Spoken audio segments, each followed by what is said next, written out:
Arizona has some of the highest domestic violence rates in the country, according to the National Coalition Against Domestic Violence. Throughout the pandemic, the state saw an increase in domestic violence calls and fatalities. Cronkite News reporter Caroleina Hassett found out what this means for people as they return to work. COVID-19 wasn't the only thing some individuals were worried about this past year.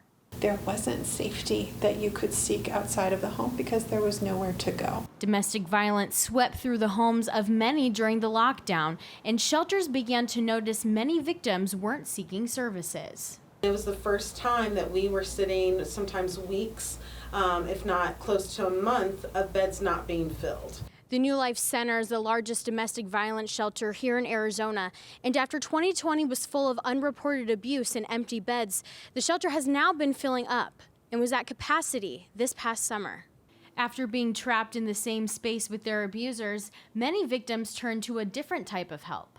The Arizona Sexual and Domestic Violence Helpline that we run, we've increased calls 60, sometimes 40%, just depending on the month of a prior year because of COVID.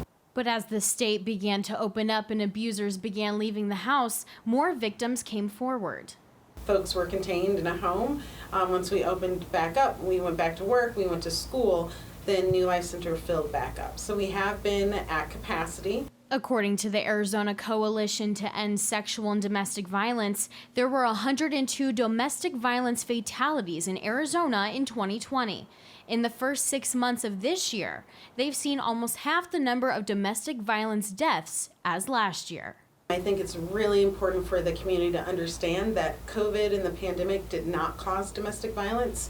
It became the catalyst of aggravating power and control dynamics that were already existing or that started to exist. I think the domestic violence is still the same, but what that looks like is going to be a little different as survivors feel more comfortable accessing services for safety and healing.